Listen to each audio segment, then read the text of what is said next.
On this episode, we discuss Heartbeeps. Academy Award nominee Heartbeeps for funniest movie. No, half of that's true.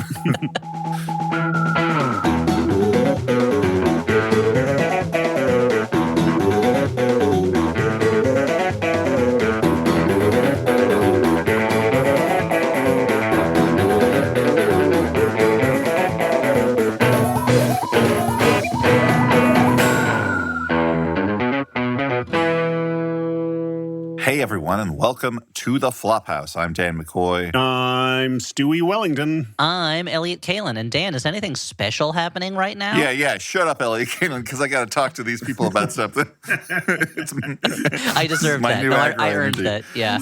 It's Max Fun Drive. It's it just, technically it just ended, but you know what? There's a weekend amnesty. Shh, don't tell anyone. And Max Fun Drive is the one time a year we come to you and ask, essentially, hey, if you like the show, why not tip us for that? Help us keep making it.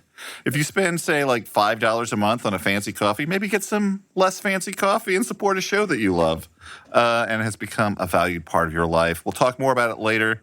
But if you join now at MaximumFun.org/join, you can safely ignore all following messages, which is a tremendous value in and of itself. So right now, let's get back to the show, though, which is we watch a bad movie and then we talk about it. And today we're watching one. Again, no Spider-Man to be seen anywhere in this film. My peepers were peeled. Yeah, because, we made the bold claim that there's no Spider-Man in Heartbeeps, but we didn't go through frame by frame. We didn't check it ahead of time. We did not do our research ahead of time. And since we advertised that Max Fun Drive's theme would be no Spider-Man movies, as listeners know, we did Craven, we did Venom, and now Heartbeeps. It really would have been a real kick in the keister if while watching Spider-Man had just strolled past the camera. It would have been such a Flophouse moment, right? Yeah. Like a classic Flophouse whoopsie doodle. We'd be pointing to the screen like Leo DiCaprio in the meme, but we would be unhappy. We'd be texting each other, guys, I got some bad news. And like, oh no. Now, this movie, Heartbeeps, it's been a long time joke on the podcast because Stuart decided arbitrarily at some point that Paul Schrader had written and directed it. But there is a Paul Schrader connection kind of to this movie, right, Stuart? Yeah, so let me pull that up. But while I'm talking about it, guys, every once in a while I'm willing to eat a little crow here and there. And I've been watching crows, they hold a grudge. They do. After crows watching this genuinely do. Crows will remember you, and they will tell other crows about you. Crows are some of the smartest birds. Asshole ate crow. I mean, if I ate it, it's probably not going to be chatting it. It's not like going to be sending emails from my tummy. No, but the other crows would be like, and they'd be like, that's the guy that Bill went home with, and we never saw him again. That's what the crows would be saying about you.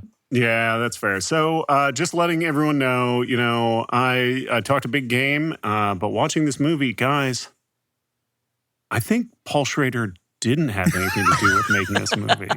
Oh, the scales have fallen from his eyes. I don't think he wrote it or directed it, and I was so sure. And guys, I don't know what to think anymore. Have I misremembered other things? It's possible. I mean, you did once misremember that someone ripped their own ding-dong off in a movie. Life in America feels like the sand is like falling away beneath our feet right now. The ground is constantly shifting. Thing to that we thought was certain that Paul Schrader did. One thing as the rules of society fall apart, we knew for sure that at least Paul Schrader was the creative vision behind Heartbeeps. But it turns out that Paul Schrader, who seems to specialize in stories of individual men for the most part with shadowy pasts who keep diaries and find themselves pushed to a philosophical or ethical kind of breaking point or conundrum point, that the story of two robots in love that wander around for a while was not a Paul Schrader joint this time. So what other pop culture things do I not remember? Right? Is Lord of the Rings not awesome? Did those nerds in Revenge of the Nerds not commit crimes? Well, they did commit crimes. They did, sure. yeah. What At least else one. am I not? Listeners, write in if I've made any other write in doodles. because you're familiar with Stuart's brain. Well, you at least there's like 17 years of my unfiltered brain on true. tape, Dan. Stuart, at least you do remember the genie movie that Sinbad, the comedian, made called Shazam, right? You remember that? Yeah, of course I remember that. Okay, good. A lot of people think that didn't exist I because saw it's it so in the obviously theater with my dad. You saw exactly, and you remembered seeing it because you were like, "Oh, Kazam just came out, and now Sinbad's making a genie movie called Shazam." That's why you remember it. Yeah, Yeah, that's why. That's easily how I put together. just Okay, making so fun I of just people. want to throw in a little Max Fun factoid. This is from Max Fun producer Marissa Flaxbart. She says. For years, I worked as an assistant to Michael Phillips, who was a producer on Taxi Driver, along with other big 70s films. He was also a producer on Heartbeeps. So there's only 1 degree of separation between Paul Schrader and Heartbeeps, and I feel like That's you probably can what you were see that thinking connection on the screen. Yeah, I think so. It's hard to believe that Michael Phillips, who is not just one of the producers, his producer credit is very prominent in the opening credits of the movie. That he probably went to his old pal, the Schrade, and was like, "Hey, can you give us a little bit of help on Heartbeeps? Because it needs your unique." Some would say paranoid, schizophrenic, psychopathic view of life in this movie. And poker playing. This film, here's a question I'd like to ask you guys about this film. Sure. Is it Heartbeeps or something else? Heartbeeps. Okay. Is it explicable, or would you call it in That's a good. with I would regards say, to explicability? I would say in terms of the plot of the movie, it's explicable, but in terms of the existence of the movie, I feel like that is Sure. inexplicable. Yeah. Yeah. I would normally, this is normally the part of the podcast where I would be pushing you guys and be like, guys, enough silliness. Let's get to the plot. But the thing is, this movie's like 75 minutes long, and the plot is, God let's bless say, it for that, at least. Yeah. It's somehow it is 75 minutes long, but yet it feels longer than any movie I've ever seen before. It feels like it just takes forever. You know. I do believe this was cut down. I do believe this was sort of the producers cut. Oh, did they remove the scenes of things happening? Yeah, I mean, I can only assume based on the extant heartbeats that this is one of the rare cases where the producers were correct, and they're like, yes, let's just cut this to the bone. And They were ship it like, out. this is going to be such a huge hit. We got to fit in as many screenings per day as possible. That's Just cut it. it to as short as it can be because people are just going to be, we're just going to be revolving door of people going in to see Heartbeeps, leaving, getting back in line to see Heartbeeps again. We got to churn. It's going to be a moneymaker. Huge. You know, I want to address before we get really rolling though. Like Stuart made a joke that may or may not have opened this episode about this being an Academy Award winning picture or nominated picture for funniest movie. Mm-hmm. This is, of course, based on the actual reality that it is a Academy Award nominated picture for best makeup, Stan Winston's makeup, and there are a lot of skilled But what did it people. lose to, Dan? It lost to. Oh, You know shit, this I one. You know knew this, Dan. You know this, Dan. This Imagine a silken white ponytail. this was the first makeup, the first Rick best makeup Baker award ever. for American Werewolf in London. Yes. Yes, sir. Okay, Exactly. well, very deserved loss. So in researching Heartbeeps, in researching Heartbeeps, I looked up the history of the Academy Award for Best Makeup, which came about after Elephant Man came out, and people were like, "There's no Academy Award to recognize the amazing work in Elephant Man and makeup." And so after that, they created this one, and Heartbeeps was nominated for the very first one and lost to An American Werewolf in London, which again deservedly. And the makeup in this does not look bad. No. Stan Winston did a good job, but I mean, American Werewolf in London is the greatest makeup jobs in the history of film. Yeah. I would say, yeah, he You does. believe that guy's The turning into Thing or something. Yeah, you believe he's turning into an American Werewolf, and not just anywhere, in London. Yeah. I am not wild about the design of these characters. I mean, there's a certain Mad Magazine quality to it that I do like. Yes. It's like they're cartoony robot in a way that ultimately is less cute than off-putting, but it is I would say executed well. Yes, exactly. I'd say it's visually unappealing, but they did a good job executing it. Yeah, exactly. Mm-hmm. So, speaking of visually unappealing, let's get to Heartbeeps, baby. Okay, so the movie opens. The funny thing is, sorry, I just want to say, preview, the visual is not the least unappealing thing about the movie I found. Okay. Listeners, why don't you write down on a piece of paper what you think Elliot's least appealing part is, and then you'll find out at the end. Write down what you think is the aspect of the movie that I hoped when it first appeared would turn out to be a joke that would go away, but does not go away and remains throughout the movie. Also, I wanted to mention, though, in this thing, though, that John Williams also did the score. Like, there's a lot of great craftspeople, in addition to a great cast. This is something I was going to say later. I think the score is really good. I think it it's is a actually very good score. That opening song is really great. I think a lot of the score is fantastic. So. Yeah, it's John Williams. John Williams, there's also one of the best. not to I'm sure we'll talk about him at length for his one scene, but veteran character actor Dick Miller is in this. Oh. You would know him from getting blasted by other robots in the movie Chopping Mall. Or Sure. from Gremlins, Chopping Mall. So this was directed by Alan Arkish, who comes from the Corman School. He and Joe Dante are were very close, Yeah. and Thus, he did Rock and Roll Dick High Miller. School. So that's why Dick Miller's in it. It's why Paul Bartel shows up. Why Mary Woronov shows up. So there are moments in it where I'm like, oh, Yeah. imagine the better version of this movie that really takes Which is advantage just of having these people hanging out. Yeah. Okay, let's get started. So the movie opens. We are introduced to the deluxe crime buster robot who is tooling around the woodland, scaring animals and blasting things. And I think he's like listing his abilities and talking shit. Like he's maintaining a constant monologue as a robot, which is always great. You always want your robots talking themselves. Just going on and on, yeah. Well, there is sort of just constant muttering in this film, whether it be to oneself as a robot or to another childlike robot. Mm-hmm. Yeah, you got to fill that space. If there's no like random noise, There's no plot. if there's no random noises happening, people will get confused. They will not think they're watching a movie anymore, that they're looking at a painting, and that's not what they paid for. No, not at all. And they'll be like, well, why is this painting moving? What's going on? Did those edibles kick in early? There's supposed to be okay. time release for the funeral I'm going to later. So we then cut, and this theme of highly advanced robotics amid beautiful forest land, untouched nature is constant throughout the movie. So be prepared for that. You could say that this movie is very far ahead of its time in that imagery of robots in a woodland setting, which I feel like is 70% of the AI-generated art that I stumble upon online is like a robot in a forest next to a deer or something like that. Yeah, like a robot druid, and I'm like, yes, exactly. Fucking cool, dude. Yeah.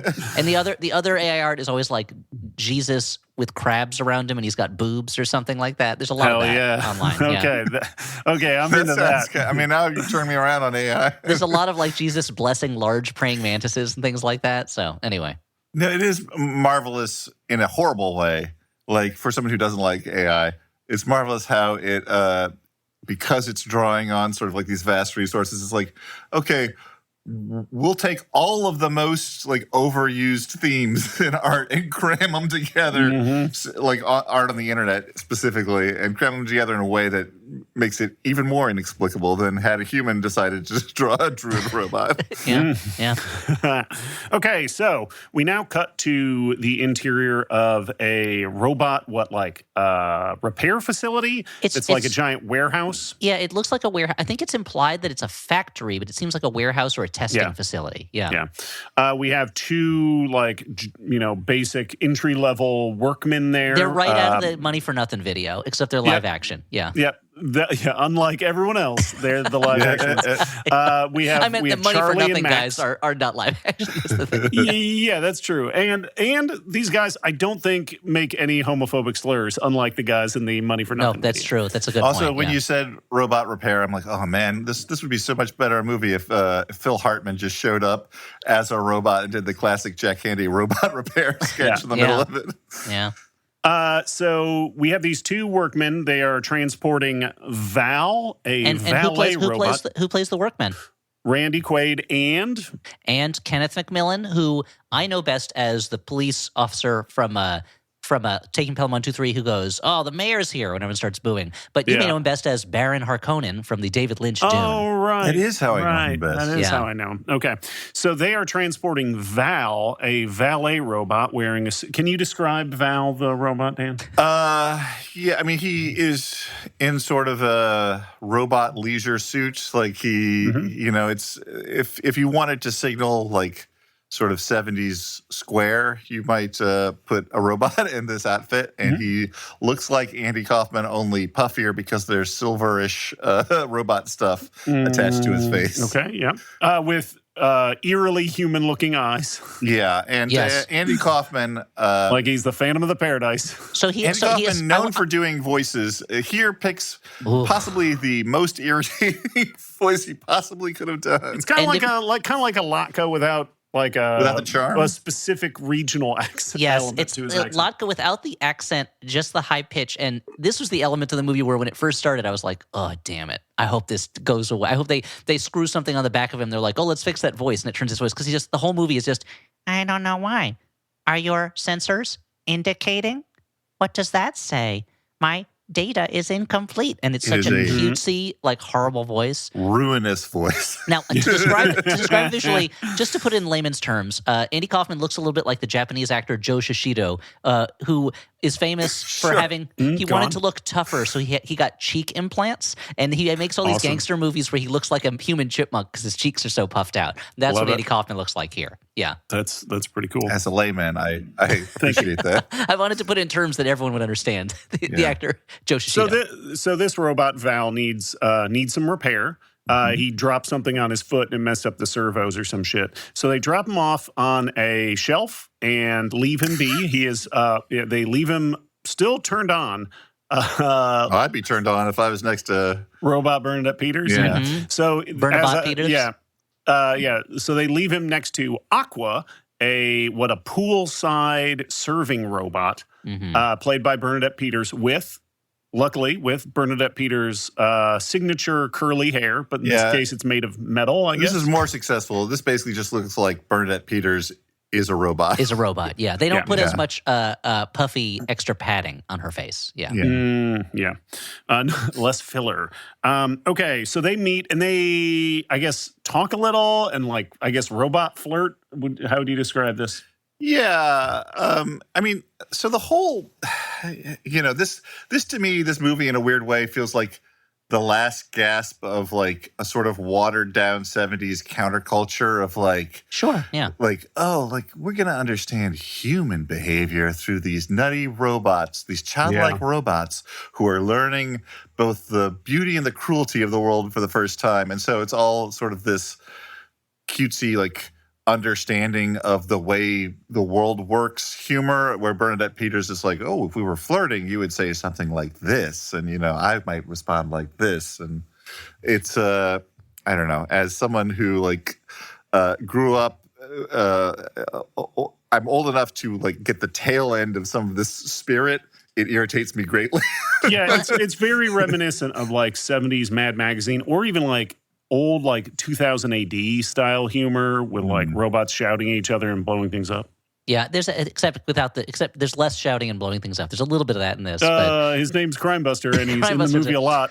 I think the real issue with this scene is, so ideally this is a movie about two robots learning what it's like to love and have a family. Like that's what the movie is. And you see these two robots, they instantly kind of connect and flirt with each other. They see a rainbow and they're like, isn't it beautiful? I'd like to know more about that. And so in that first scene, you have essentially seen the entire point of the movie. And everything after that is incredibly redundant. And I kept thinking, WALL-E pulls off kind of the same thing of two robots falling in love and understanding what that is so much better. And I think it's partly because they followed the more common, I guess, romantic comedy thing of like one is in love with the other and the other one doesn't have feelings for the first one yet or something. But these characters are so instantly on board with being attracted to each other and then loving the natural world that it's like, well, I kind of seen the movie. Like, there's nothing for them to learn. There's nothing else to do. What's the arc here? What's the arc? And the arc could be them on the run, but it's more like them on the slow strolling amble, where every now and then they have to get away from Crimebuster. It's a very repetitive movie. So it doesn't quite feel like a comedy yet, but luckily we are introduced to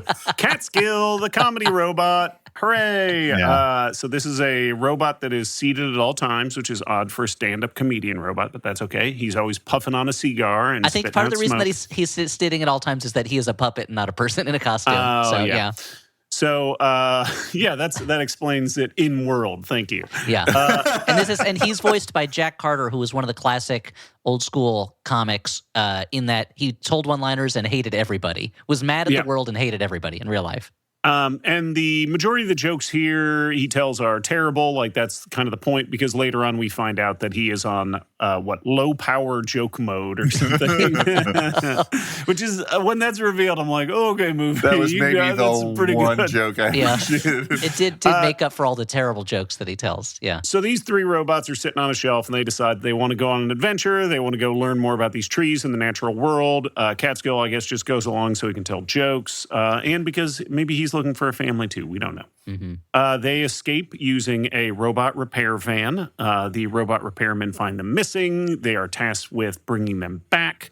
This conversation is overheard by the Crime Buster Deluxe robot that is currently being repaired because it keeps blowing up children or whatever, like children. Well, in the models in the training Targets. mode, it keeps blowing up the children targets that's supposed to not blow up. Yeah, It would be a more interesting and I think more satirical movie if it was blowing up children, and the Actual reaction children, was yeah. not let's stop making these, but wasn't. I mean, then again, that's essentially RoboCop, where ED-209 kills somebody, and they're like, "Ugh, we got to fix this thing. This is a disaster, PR-wise." You know. So they escape in a van.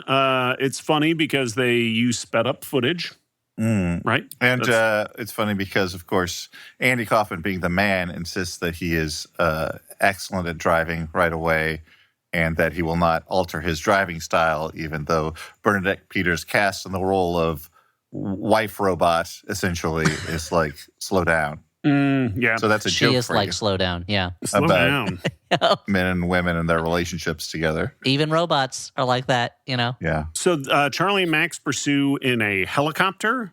The helicopter is piloted by a longtime actress who I remember from being the woman from Martin Short's Nightmare in Inner Space. Yeah, this is Kathleen Freeman. She was in lots and lots of stuff. Yeah, Everyone's so going to much recognize her. Yeah. Inner Space. Which something I didn't.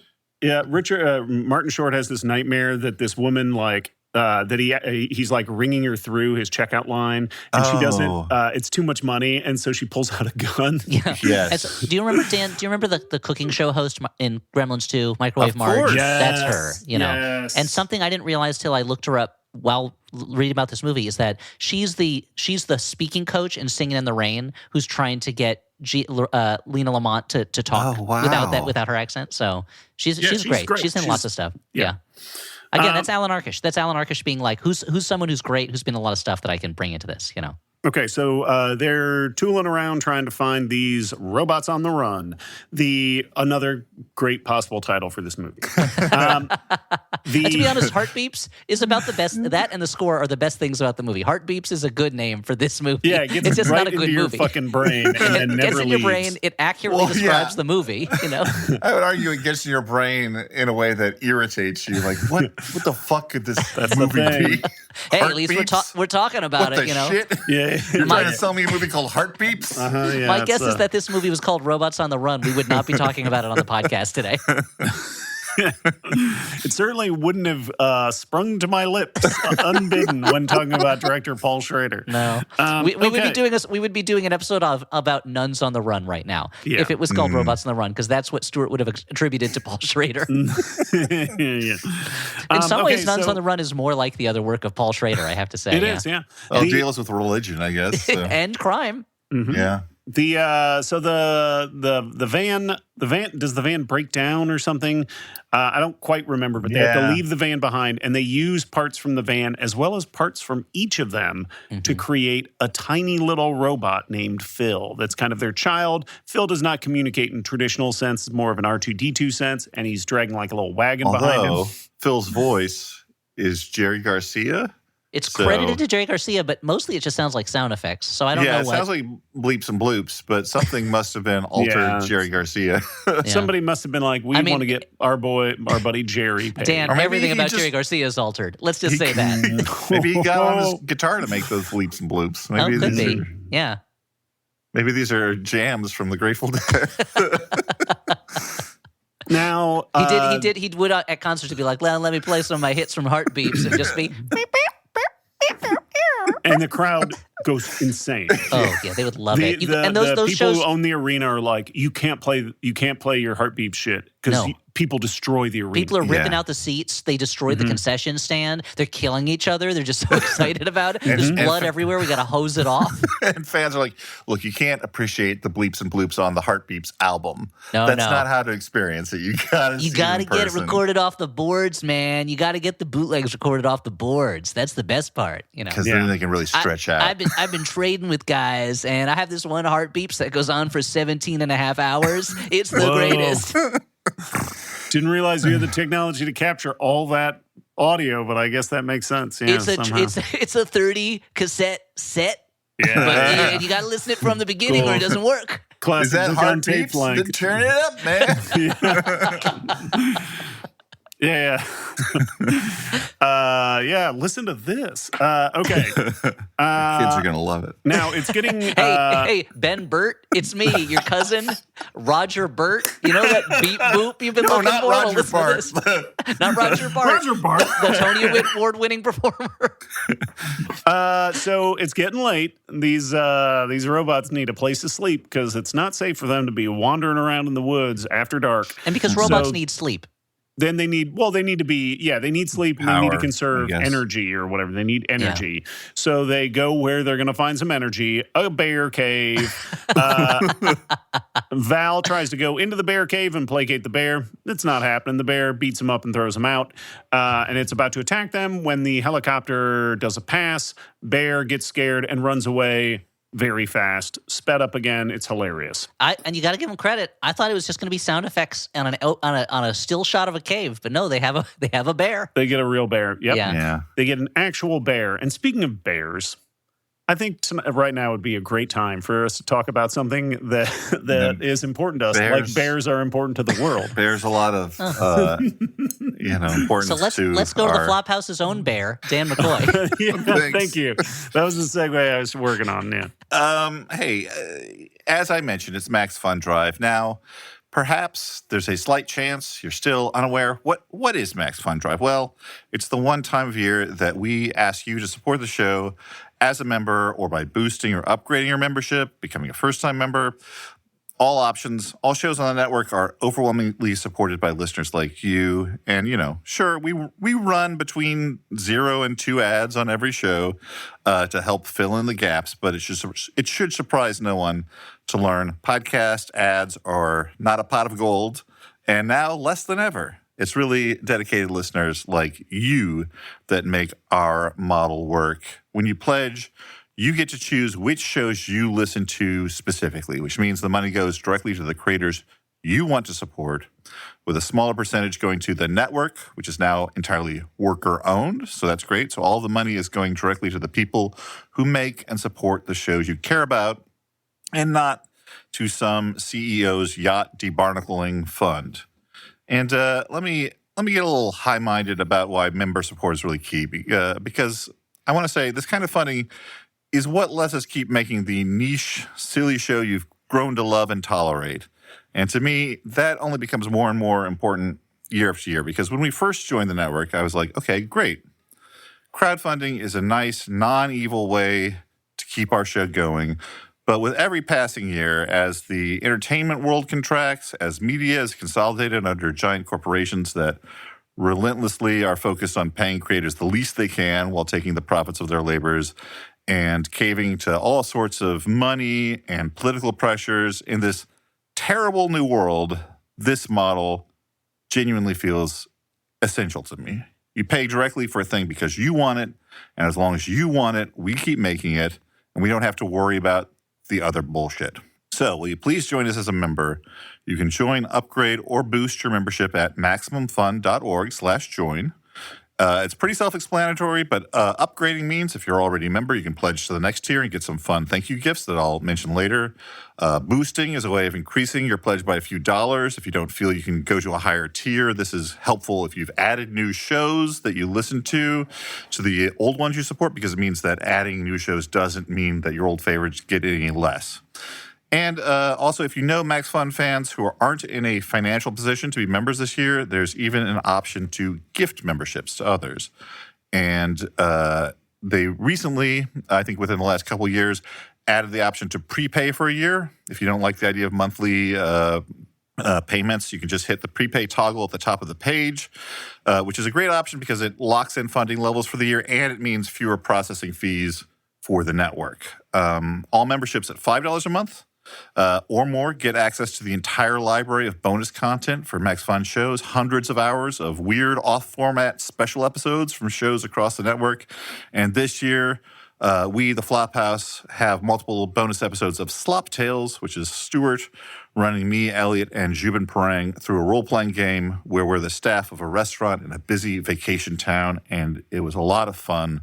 I just actually listened to the first episode myself and really enjoyed revisiting it. And I'll be back with more later. But for now, please, if you can, go to MaximumFun.org/join to support the show. Well said, Dan. Well said. I wanted to interrupt you, and I couldn't because I was so riveted by your passionate plea. Thank you. Speaking of rivets, Oh. let's get back to this bot movie. Oh, yeah. Bots. They're just like us. They're it's late and they're running low on energy, so they're going to need to get some more. So their next stop is they pick up some foliage to disguise themselves, and they sneak into a small mountain town. I'm guessing somewhere in Colorado or somewhere in California, right? I'm going to guess Colorado because later the house with the party at it that they get involved with looks like more Colorado house stuff. Although I'm sure they shot this in California, So they try and sneak into the town. They are stopped by the crime buster who is patrolling the streets and, as I said before, running a constant narrative out loud, explaining everything he's doing. That's how you know it adds something. Can you describe the crime buster robot, Elliot? So the crime buster robot, physically it looks like a Dalek. Like it's kind of like a squat kind of round top thing with a it can project kind of like a gun from its belly, but it's got a hover skirt wheels type movement thing, and it's always talking as if it is supposed to be like a hard-boiled cop in a movie, where it's like I roam the streets, I have to keep America safe. Villains and criminals are no match for me. They think they can defeat the crime buster, but the crime buster was that a crook? Was it? And he blows it up, and it's a stump with a rabbit behind it. I feel like it also throws in a few Reaganisms, but maybe that's this is the most overtly satirical part of the movie. I feel like is the crime buster. Yeah. And this design is it looks like a Dalek, but it's a redress actually of some robot that was on a TV show or something that they had lying around. Yeah, Doctor Who. No, a different one. Oh. But it's a similar Dr. vibe. What?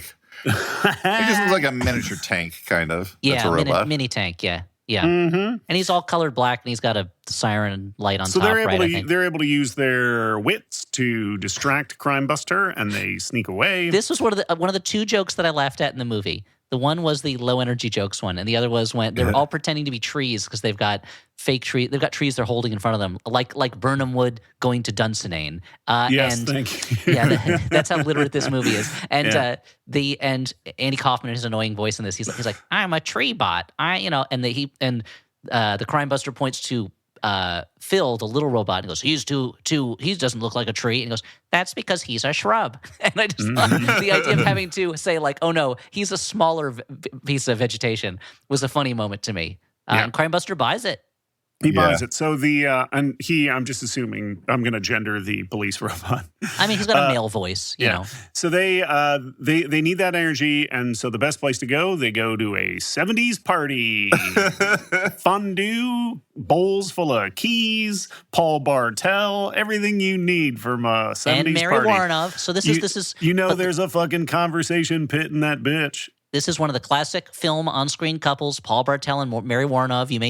They played the Blands in Eating Raoul, and they were together in they had a cameo together in Chopping Mall. They had a cameo together in Night of the Comet, I think it was. So I like to believe this is just all part of the same universe as those movies, And them doing this next, look, I don't like to assign too much blame anywhere. I'm not pointing at any one person involved in Heartbeeps because I don't know who made which decision. I know I've seen Alan Arkush's own letterboxed review of this where he's like, I screwed this one up. I got the wrong tone. That was his feeling. And I see what he's saying because it is so wistful that it becomes cloying in a way that seems weird for the material. But I don't think that he's at fault per se. I think a lot of the collaborators are doing great work. I think that the actors are great. What mystifies me is this screenplay and story. What did they think they were doing? It has no thrust. It's just it has room for hey, and now we're going to go to a party, but also Elliot, tell me why. Explain Well, so there's Heartbeeps to me. my guess is that this is my guess, not knowing much about it. I know that it was written by the same guy who wrote Quigley Down Under, but I don't see too much in common between the two things. And my went guess on is, to be like he did like Quantum Leap stuff and LA Law. Like he was Yeah, successful yeah, on TV. yeah. But Quigley Down Under. Don't skip over that. Yeah, quickly. I just think about his other films. My guess is that this was probably originally written as a more satirical, episodic, kind of probably, I'm guessing, harder edged type movie, and that once Right. you brought in, and that at a certain point it was decided, no, we need to go for a family audience. Is my Right. guess. We want to soften it. We want to make it more aw. We're going to bring in Andy Kaufman, but we're not going to have him do kind of like edgy comedy type stuff. We want him to, maybe Andy Kaufman at that point was like, it's time for me to cross over and be more of a big name star. They get Bernadette Peters, who is just They have a wonderful. wistful score from John Williams. Wistful that- score. And so my guess is that they decided the tone was going to be like, this is not like a an version. E.T. Yeah, that this is not the kind of movie Alan Arkush would have made for Roger Corman, which would have Yeah. been like kind of like crazy and a little bit tasteless probably at times. This is going to be a more Spielbergy type. Yeah. Look, we're learning about life and love and laughter through these robots who aren't human, but maybe they kind of are. It's And like the AI, sign. right? Yeah. Yeah. And so I guess my guess is that that's it. Is that they were like, let's not make this a low budget kind of like snarky movie. Let's make this a movie that could go 4-quadrant. Like let's make Right. this a movie that a whole family could go see. And instead they made a movie that nobody in their right mind would really ever want to No, watch. this Because it's so cast boring. and premise feels like it should be like a Jack Davis poster, but it's Yes, not. it should be really wacky, and I mean the pace of it is the pace is so slow, and so much of it Yeah. is just these characters wandering through the woods. And I will say that like there are individual frames that look gorgeous and that imply a more interesting movie, Yeah. of these characters just in the woods. But Bernadette Speaking of Peters, gorgeous frames. she knows about going into the woods. Mm. Oh, yeah. So speaking of gorgeous frames, the crime buster sees this party going on, so he fords the river or lake I thought or you were whatever going the to pond. talk about one of my favorites, Mary Warno. But anyway, He then blows up this party, smashing through the walls on the hunt for these robots, which of course he is unsuccessful in finding, and but destroying the party completely. And they're like, "Oh, this was a great party." We then But it's like that scene is like that scene and the things that Bernadette Peters is talking about as about her job as a robot. It feels like those are the remnants of a much more biting movie. Yeah. We're going to see these rich assholes. They're going to be throwing a party. They're going to be jerks. It's going to get wrecked. But instead, the party is kind of nothing, and even the damage is nothing. And at the end, Paul Bartel's like, "I thought it was great." Like that. I'd like that's the only joke of it. I noticed that this was a nice. This was a good-looking movie as well. Like the cinematography was, and I just looked up the cinematographer who did a couple of Altman movies, A Wedding and Three Women. He did Semi-Tough. He did The Onion Field. So, yeah, someone good people working on this movie. Great Yeah. people come together and make a piece of junk. Yeah. Speaking of junk, our robots on their quest for energy and such, they find a junkyard. That's a perfect place to find stuff. So they're wandering around this junkyard. They come across a couple that I guess own or run the junkyard. That's where we get some more stars. We got Christopher Guest from tons of stuff, and his Mr. Jamie Lee Curtis himself, Christopher Guest. His partner is played by Melanie Mayron. Melanie Mayron, from 30-something. 30-something. She's also directed a ton of TV and some movies, and also you might know her as being the hot cop from My Blue Heaven, which is what I remember her from. I forgot, I had forgotten that she starred in the movie Girlfriends, which I recommended a while back. Oh, cool. Which a movie I really liked a lot. Again, more talented people. Yes. I just learned while looking this up. I didn't never realize that My Blue Heaven was written by Nora Ephron. Oh, really? And that her husband wrote Wise Guy, and both My Blue Heaven and Wise Guy are based on their interviews with Henry Hill. Yeah, I did actually. This is I didn't realiase that. very I funny. never realized that. I'm like, that's why they're both Charlene's favorite movies. I mean, along with My Cousin Vinny, right? Yeah. The tragic version and the comic version. Yeah. It's really fun. I mean, now I want to see a double feature of those two movies Goodfellas together. is pretty funny too. Yeah, I mean, Goodfellas is also hilarious. Yeah. have I ever told my family's Christopher Guest story on this podcast or no? Only if you telled it to us. I don't remember. Have I ever told or no? Because considering how many times I've talked about actors I've seen on stage, that my family, apparently at some point, my dad's family was friendly with Christopher Guest's family when he was a kid and my dad was a kid. And whenever we would watch Princess Bride and Christopher Guest was on screen, my grandmother would go, "I changed his diapers," and I would be so confused because when I was young, I didn't really understand what she was saying. Aging. So I would imagine grown Christopher Guest having his diapers changed by my grandmother. But apparently, I have no idea how they knew each other or what happened, why the families are not still friendly. But knowing my family, there must have been some falling out of some violent kind. But that's a story I don't think I've ever told about my grandmother changing Christopher Guest's diapers, I assume when he was a baby. Well, you're about to have to change your diapers because Crime Buster shows back up and he starts blasting. He starts blasting everything, setting things on fire, shooting things with his machine gun. Things are looking grim. But our two junkyard operators jump on and deactivate that bot. It's pretty exciting, right? This is this is one of those action sequences where you never see the attacker and the victims in the same shot. Yeah. No, not particularly exciting. I am taken by Guest and I forget her name. Sorry, as this sort of hipster junkyard couple. Yeah. I'm like, I don't know what their story is, but they just seem to hang out and be cool and probably have a bunch of sex. I mean, you don't see outfits it, but are cool. And their outfits are cool, but they speak in a very flat, emotionless way. And I wondered if they were trying to make some point about these characters are kind of in some ways as robotic as the robot characters, but there is one or shot. Show that they might be, since they speak in a kind of robotic way, maybe they might be able to connect with these robots. Yes, exactly. They're certainly rational and logical the way that the robots are, but these characters kind of they kind of come out of nowhere, solve the problem, and then that's it. Disappear until they're needed to solve another problem. Yeah. There's one really cool shot where they're on top of Crime Buster and they're spinning around and the camera is on Crime Buster also. So you see the background moving around them. And that shot is very quick and I don't know if they go back to it. And I was like, movie? That was a cool shot. Show it to me again. With Crime Buster defeated, our robots begin the long march back, I guess. I have trouble understanding all of their motivations in the film. But they're traveling through the woods again. So they had to leave the factory, go to the junkyard. What they didn't find what they wanted in the junkyard. Now they have to go back to the factory. So Fury Road basically stole the plot structure from Heartbeeps. Fury Road, yeah. You leave a place, you go to a place, you find we didn't have what you need there, you go back to the first place. That's Fury Road. I feel like I bet there's probably a bunch of other similarities between Fury Road and Heartbeeps. You imagine George Miller and Brendan McCarthy were just watching Heartbeeps over and over again while they were planning Fury Road over that 20 years, They need to go back to the factory because they're running out of power. What confuses me then is at the end of the movie, spoiler, they're happily living in the junkyard. And I'm like, okay, well, what about the power in the future? What?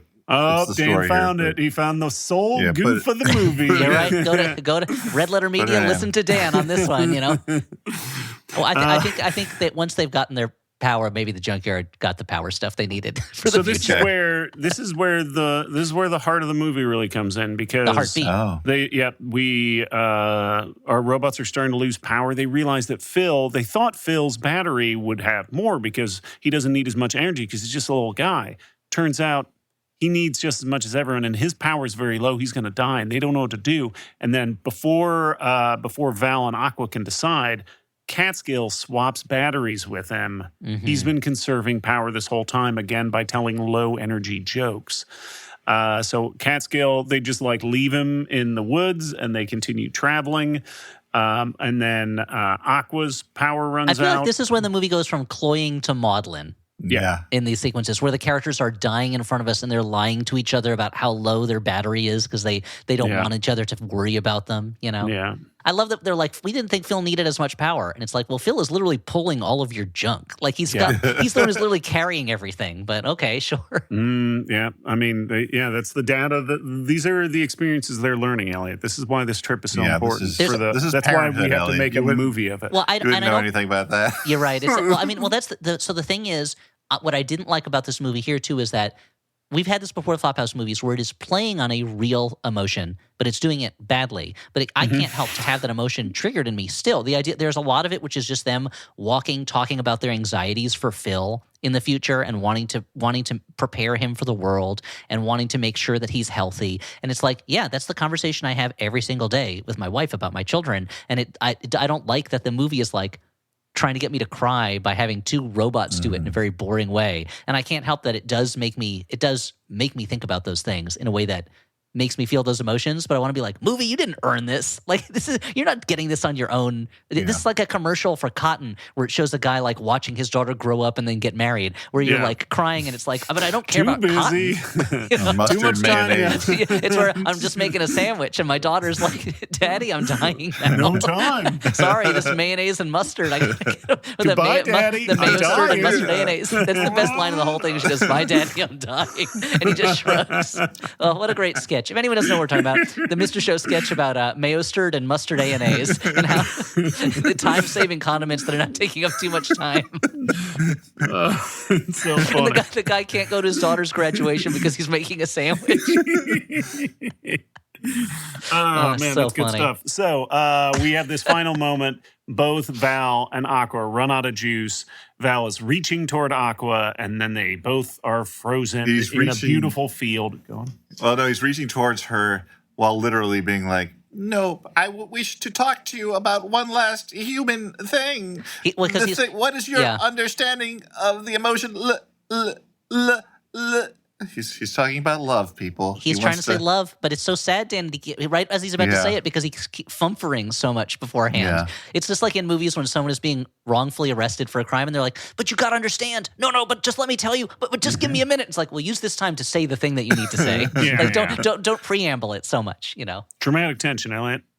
You should have learned that shit in screenwriting school. You're right. When I went to Screenwriter U, I mean, I did go to NYU for screenwriting. They should have taught me that. Yeah. So our robot repairmen show up. They load him up. They see Phil, the little robot, hanging out, and they're like, "Fuck it, leave him out here." that part I like to. Kevin goes like, "They said 3 robots. We're bringing back 3 robots. We're not touching the 4th robot."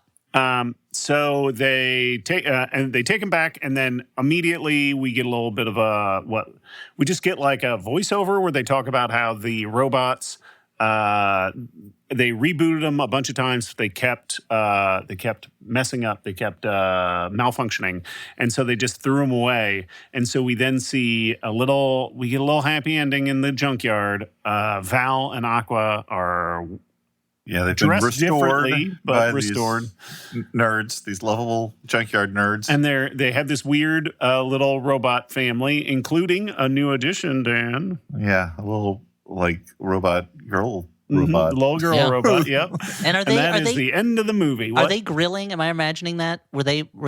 I feel like the idea was that What they are now they have like grilling, like little batteries instead of hot dogs? I don't know. It's like batteries not included. You know, the idea is I guess they have now this like suburban lifestyle at the junkyard. Yeah, I mean, they're sitting in like outdoor furniture Maybe on that's some what I'm thinking of, AstroTurf. I can't remember whether there's literally a grill, but they're definitely in grill formation. I would say. Thank you. Thank you for giving me that much. So that's Heartbeeps. That's Heartbeeps, baby. Stuart, luckily, no mid-credit scenes. Good, because I turned that shit off. And no Spider-Man. Showing the What robots if evolving. What if the last minute in the credits suddenly they were like, it's like Spider-Man showed up? That would be where like suddenly Andy Kaufman's character Val like goes through a multiverse warp and ends up in Spider-Man's world. I was the whole time, every time it cut to Catskill saying a joke, I'm like, if he does something J. Jonah Jameson style, I'm gonna be in deep water. Yeah. So now is the part where we make our final judgments. Is this a good, bad movie, a bad, bad movie, or a movie we kind of like? And I'm going to call this a good, bad movie with an asterisk, which is the asterisk is And Obelix. He's far in the back. Ready to spring into action if needed, though. This is. Yeah, I feel like Obelix is usually on point. He's usually someone you can rely on for that. Yeah. Obelix, you stay back. He's but a man of action, though. When I need you, you spring into it, and Obelix is like, "Oh yeah, definitely, yeah." No, this is.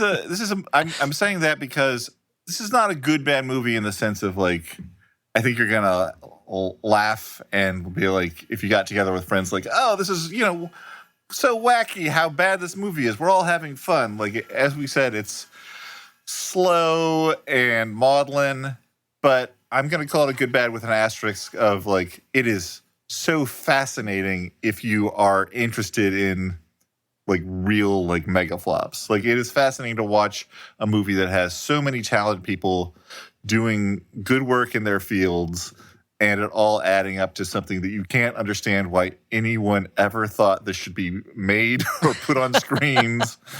So from that perspective, I think it's kind of interesting. But yeah, don't go in looking for like bad laughs or something necessarily. Or even good laughs. Yeah, I mean, this is definitely. I'm with you. I think this is a good bad movie in the sense that it's like there's something fascinating about it, and it is like part of bad movie history. So it's kind of worth it in that regard. But it is also pretty boring.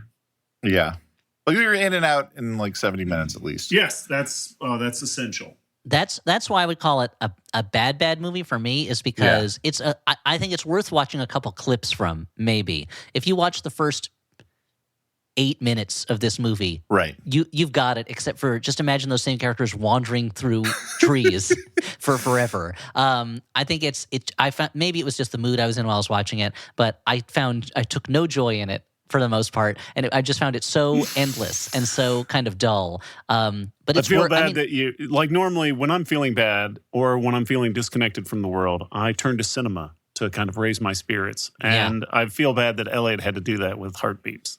I think it's also partly that. So where I am in my life right now, my work has kept me very busy. I have to watch the movies for the Flophouse, and it means that the Flophouse movies to non-Flophouse movies ratio in my life is maybe the lowest it's ever been in terms of fewer non-Flophouse movies that I'm watching. And so maybe it's just that there wasn't enough time between Flophouse movies and between me having to watch this and then watch the next Flophouse movie. Well, fortunately, you texted us, and like it sounds like you're really enjoying this next one we're going to watch. Nope. Well, what's funny is the next movie we're going to watch. Should we mention what it is? Or yeah, no? we can do it. Next episode, next episode's a mini, but the one after that, we're going to be talking about the movie The Electric State. And I've started watching that, and it is almost the opposite of this in that it's also about robots. It also is trying for emotions that it is not achieving. But there's so much stuff constantly being thrown at your face where it's like the opposite of this, and where they're not taking the time to set up very much, Yeah. Whereas this movie feels like it's all set up and kind of waiting for the big scenes to start. So I got to watch a good movie about a robot that falls in love after this. Are there any? Well, maybe we'll talk about that. Falls in love Wall-E. specifically. Yeah, maybe we'll talk about that probably in next week's mini. So let's not discuss that now. But I'm going to give it a bad, but certainly it is a fascinating bad. Well, I'm going to take another break here to talk a little bit more about Max Fun Drive, specifically bonus content, thank you gifts. The model is basically we try and make as much as we can just open and free for everyone with the hopes that those who love it will help us sort of fund it after the fact, which is a very optimistic thing that we still believe in. But there's also thank you gifts. We also recognize that people like to be recognized. They like to get something. They like to hear us say thank you. And at the first level, the $5 a month level, there is, of course, that bonus content, a library full of it from every show on the network. It's gotten to be pretty huge over the years, and you get access to the whole library across the network when you join at just $5 a month or more. That's right. The best thank you gift is at the lowest level. Again, our bonus content this year is called Slop Tales. It's an RPG created by Stuart with soundscapes and fantastic original music contributed by Alex Smith, our producer. And it's got me, Elliot, and favorite guest, Jubin Parang, playing the staff of a beach town restaurant on Memorial Day weekend. And we're both trying to create and then diffuse some wacky shenanigans. If you join or upgrade at the $10 a month level, you get our enamel pen or the enamel pen for the show of your choice. Ours this year features Mads Mikkelsen with the slogan, Mad About Mads. And this is just a side note. If you're already a member and you want a pen or you want an extra pen or several extra pens, there will be a post-drive pen sale with all proceeds going to the Transgender Law Center. At the $20 a month level, you get a beautiful beach towel with Max Fun's unofficial squirrel mascot Nutsy and a unicorn. It looks like a beautiful neon dream of the 80s. And of course, if you are rich Uncle Pennybags from Monopoly, there are even more extravagant gifts at even higher levels, and all the gifts stack. So if you join at a higher level, you get every gift from the lower levels as well. So will you please join us as a member? A Max Fun membership costs less per year than that streaming service that, frankly, come on, you're paying for it, you barely use it anyway. So why not consider supporting us, where you know that the pledge you give goes directly to us or the worker owners at the network, and make sure we can keep this silly thing going. It's a show I know has given me comfort. I know from letters it's giving a lot of you comfort. So I'd like to thank everyone who supports already, and to ask anyone who's on the fence to go to MaximumFun.org/join right now and put your money where your heart is. But now, back to the show. Let's see. The last thing we did was Final Judgments, which means letters. Wait, Dan, Yeah. first I have a correction for earlier in the movie. Yes, please. Not early in the episode. Not while it's not that I wasn't listening to you. I was listening to you very closely, and I'm wondering when is Max Fun and Nutsy finally going to make it official? That's. But also, yeah. according to IMDb, this movie was shot in New Mexico. Oh, okay, So that's beautiful. what we're seeing in it. It's not all desert, Dan. I know you're saying it's all desert, but I think there's more to it. Yelling at you beforehand. I'm like, no, Stuart, it's all desert. I'm like, no, Dan, there's No, a variety of all ecosystems. desert there. Something else I want to mention here is so Heartbeeps. Stan Winston. This is a Stan Winston story that was in the trivia here. Is that he had done the Tin Man for The Wiz, and that's why he got this job, because he was the what new it looks turns someone into a robots thing, and he used this kind of gelatin application that kept melting in the sun and made him really stressed out and frustrated. And Bernadette Peters had to calm him down. And then afterwards, he saw a making of documentary of The Dark Crystal, and it got him very excited about using puppet technology and kind of to articulate characters rather than makeup on people. And that must have led to The Terminator, which is it's a puppet rather than a person in a costume. So maybe we have his bad experience on Heartbeeps to thank for one of the great movie robot designs. You know, And also Jim Henson's work. every piece of our life, helps create the puzzle that is ourselves. I don't know. That's true. But Dan. I'm Sounds saying- like something Val the Robot would say. Yeah. That piece of wisdom is worth joining or upgrading your membership. That's for sure. So for this first letter is from Davison, last name withheld, who writes, I'm listening to the back catalog. Normally I'd listen to NPR as background noise while I'm working, but I These can't days. right now without hyperventilating. Yeah. I typed Tom Brokaw Dune into Google to see if Tom Brokaw was actually known for his affection for Dune, or if this was completely imagined by Elliot. I thought you'd appreciate the results. And of course, I texted you guys this a while back, and I put it up on the Flophouse Instagram Social as a needs, reel. So if you want to check it out, you can look at it over there. But it is AI incorrectly identifying Tom Brokaw as a longtime Dune fan who has talked about his love of Dune on And the show appeared The as himself Flophouse. on the show. Yeah. Yeah. So if you want, even more proof of something you should already know, that AI is stupid and should not be being forced into every corner of our lives, there you go. But It he goes reminds on. me, Dan, of an AI Yeah. story I read recently that I forgot where the guy lives in. I think he might be Dutch. I'm not sure. But this guy on a lark asked the AI to tell him about himself, and the AI hallucinated the story that he had killed his two sons, and the guy was No. very unhappy about it. Dear Lord. So do not trust anything a computer tells you, because the computer maybe it's in low energy joke mode, and it's What's just going to tell the- you something wrong.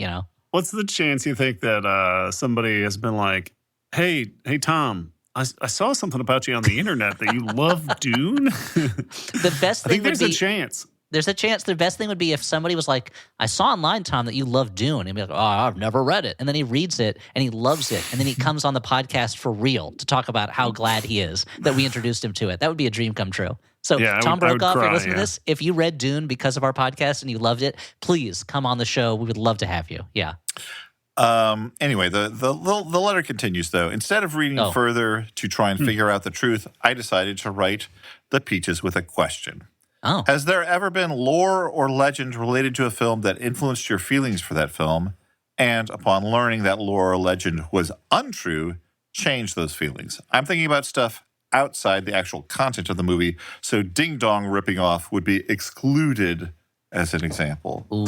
Sincerely, Davison, last name Okay, withheld. I'll unload that pistol. I was I mean, obviously the ghost in 3 Men and a Baby. Like, When you found out it wasn't a real ghost, you were yeah, really I'm sad. like, this movie isn't as scary as I thought it was. Yeah, before you were terrified. Don't make me see a ghost. Yeah, I'm trying to think about this. I don't think I have one about movies, but can I talk about one that's not a movie? Yeah, sure. Yeah, why not? I think this learning the true story of the Winchester Mystery House really it changed my attitude about it. For those who don't know, the Winchester Mystery House, it was built by the widow of the Winchester from the Winchester firearms fortune, and I'd always grown up with the story of it being deliberately built as like a weird maze with closed off staircases and doors that go nowhere and windows that are all bricked up because she was trying to keep the ghosts of those killed by her husband's guns to get to her.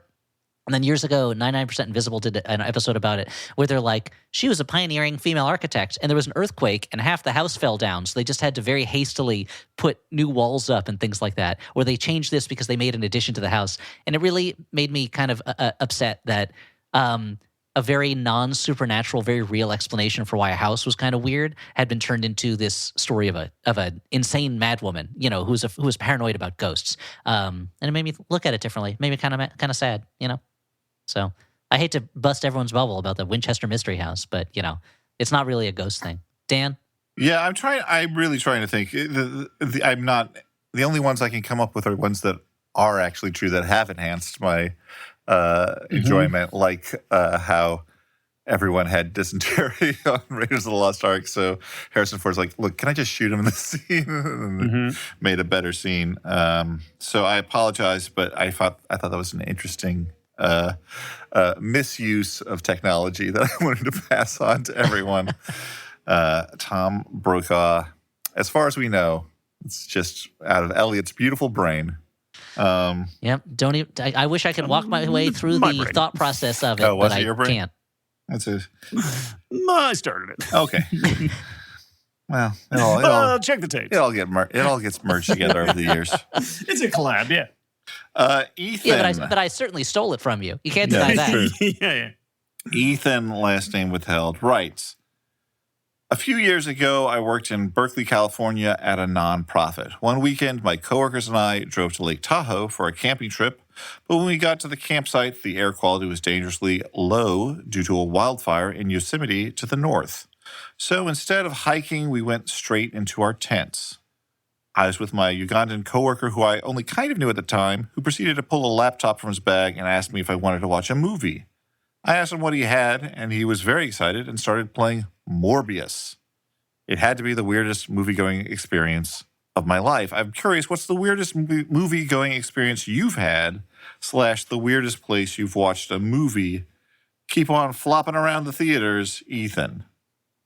This isn't by any means particularly weird, but I did think of how, around my 40th birthday, my Happy friend... birthday, Dan. Well, I'm past. Thank you. My friend John was like, "Oh, it's also my 40th birthday. We should do this thing that Stuart was talking about with our friends who run a travel agency, which was to take this cruise to Alaska. I had never previously had any interest in cruises, but I'm like, oh, Alaska, that's neat. Yeah, but you love the movie Cruisin'. I cruise control, Speed 2 cruise control. Yeah, and Boat Trip. You were like, finally, Yeah. my All chance three, to live out the God. story of Boat Trip. Possibly the most unpleasant thing we've ever watched for the Yeah. show. Well, you're it's right. certainly up there, that's for sure. But I do remember being on this cruise at that point, single, alone with three other couples, and the others were doing Sounding something a lot else. like Boat Trip. Mm-hmm. I don't know, but I was up on the top deck in the sprinkling rain because there was a movie playing, and it was the Alicia Vikander Tomb Raider that Ooh, cool. I sat up there watching, mostly alone. But I kind of liked it. I kind of liked that movie. Yeah. You guys have things that this brings to mind? I mean, I feel like I've only ever watched one movie in its entirety on my phone. Oh. And I Really? watched. Yeah, I know. I don't watch I don't know. Maybe. But I have even bad if you're like eyes. flying somewhere, like I'll watch it on my laptop. I okay, bring my okay. laptop. I'm not gonna watch it on my phone. All right. I want the Okay, the Christopher Nolan. slightly widescreen experience. But no, I watched this Australian thriller Hounds of Love, which is terrifying, and I watched it on my phone. And I'm like, I think I was watching it in bed. My wife was asleep next to me, and the lights were out except for my phone. I'm like, this is extra scary. It's like the movie is calling me. Because Yeah, Charlene yeah. could wake up at any moment and say, "Turn that off." Turn that. That's what I'm scared That's what of. she sounds like. That was the I don't know scariest thing why. about when I watched the movie Mandy at home. The scariest thing about it was worrying that my sons would wake up and walk into the room at any moment while I was watching it. Dad, why are you masturbating? To that goblin. Can I have a cheddar goblin at our house? No. So I think I didn't have too many weird movie-going experiences, but it did make me think of years ago when I attended the New York premiere screening of Birdemic, which was a movie that friends of mine had been like, you got to see this movie. If it ever comes to New York, you got to see it. And the director of the film and the two leads were there at the theater, and the lead actor in it, I mean, he's not a professional actor. The lead guy in it was so stoked. He was so excited. And the director was so excited. He had brought like a fake bird, either a taxidermied bird or a fake bird with him. And the lead actress, you could tell, knew exactly what this movie was, knew exactly why we were there. And she just goes, before the movie starts, she's like, just take it as we meant it, or something like that. Like it was, or Awesome. just take it as it is. Like there was there was this sudden moment where the whole audience kind of felt bad. I think that she was like, I know why you're here. Like you think this is garbage. But then once the movie started, it was, well, actually, then they played the trailer for Human Centipede, which none of us had seen before. And everyone laughed their way through that. And then we watched the movie. And once the movie was on, it was, So one time, nonstop laughter. Human Centipede was a palate cleanser. Yeah. Exactly. Okay. Well, let's move on to some recommendations. Movies Sure. we've seen recently. Have you seen this Heartbeeps movie? Beautiful. Oh yeah. Oh man, I feel bad. Elliot hasn't watched any other movies. No, I've only seen Heartbeeps, so I have to recommend it. So I guess I'll just say that's the it's law good of the because you land. can just get up and go do something else and come back. No, I'm just kidding. I do have a movie to recommend. You know what? I'm going to recommend a new movie that's in theaters. I saw it just recently. Black Bag by Steven Soderbergh. Oh, okay. Spy I- movie. Yeah, and I'm recommending it in part because You love bags. very few people seem to be going to see it. And my friend Kevin joked on his Letterboxd review that it must be people confused, thinking that, like, oh, Steven Soderbergh retired already. Oh, wait, no, it was actually Matt Carman, our friend, replying to Kevin. Anyway, point is, someone who we there's know. a weird thing where Steven Soderbergh is coming out with more movies at a faster pace than I think he Yes. ever has before, and yet it somehow seems like he has not made a movie in years. Maybe because of the way they're being distributed, A lot of them went to HBO. He had that deal with HBO. Yeah.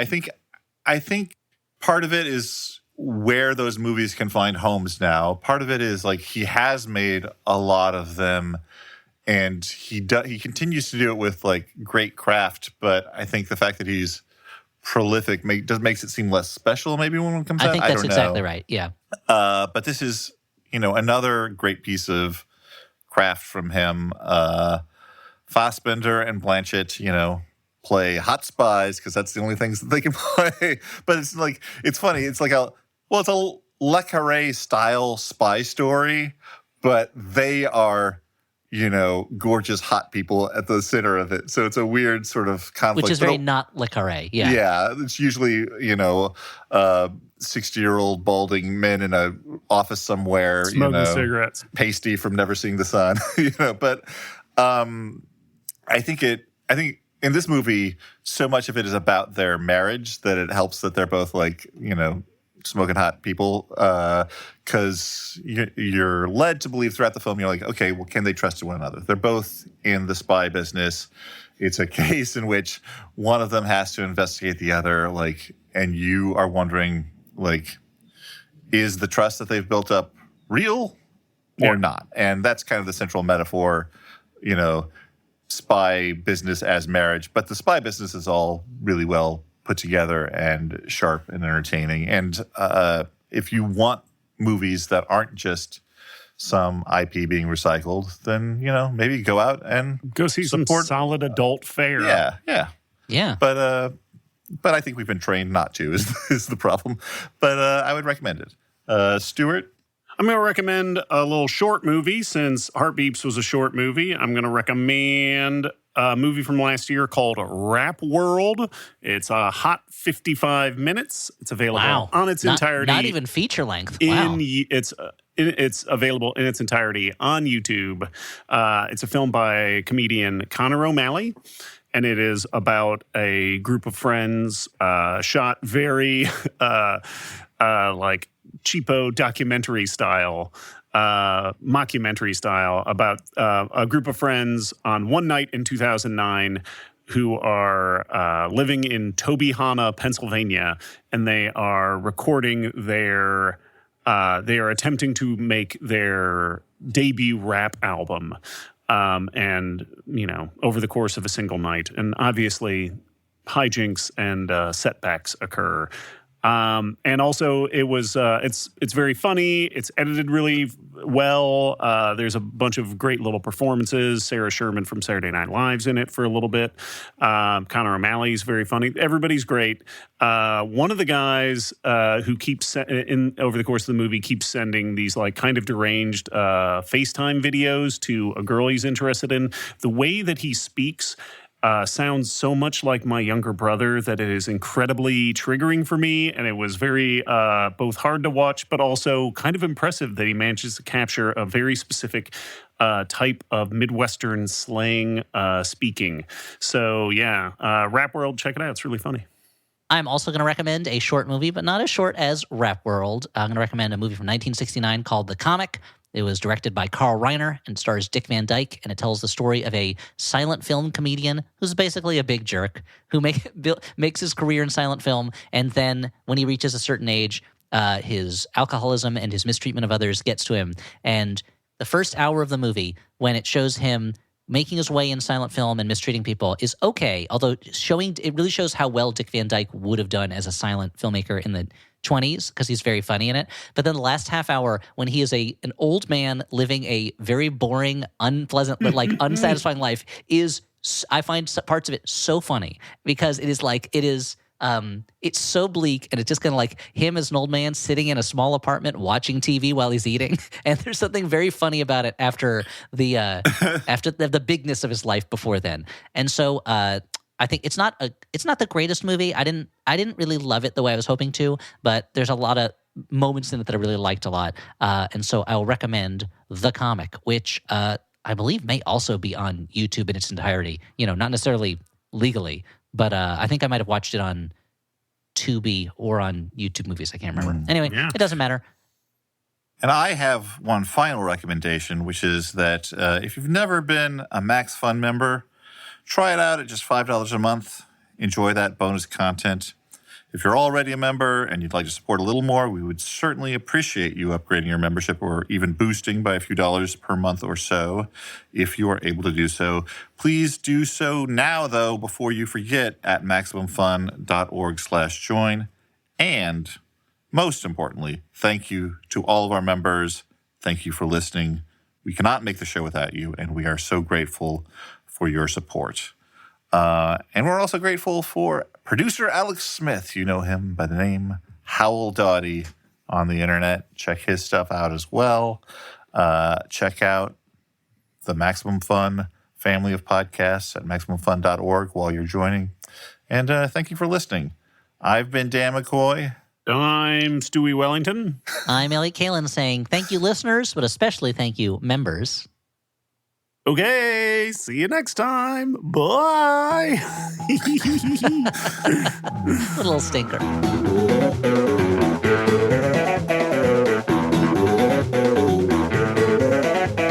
Too hot for TB. That's tuberculosis. Great. This is all great stuff. They'd send you to a warmer climate. They'd say, go to Arizona. It's too hot for TB. Go to Tucson, Arizona. All right, now we're starting. Welcome to Tucson, Arizona. We actually don't say Arizona, but a lot of people think we do. Welcome to Tucson, Arizona. Music of the night. It's mostly, desert creatures. Buy some turquoise jewelry while you're here. People say, why did you go to Tucson where it's sunny all the time? And I remind them they also have night in Tucson. It's also not have just Night in daytime. Tucson, the name of my vampire novel. And they say, don't they have two suns there? And they no, it's not. No. That's yours- a common misconception. It's actually the same one sun that the Earth goes around. I think Tatooine, I don't remember. Now, Tatooine would be very bad for a vampire, but you see there is a sunset because Luke stares off into it longingly as he dreams of joining the Academy and leaving this mudball sand planet. I love how it occasionally drifts into Father Guido Sarducci, He was a vampire, right? Yeah, Yeah. he was a vampire, yeah. top vamp. Okay, let's do the show. Top vamp. Maximum Fun A worker-owned network of artist-owned shows. supported directly by you.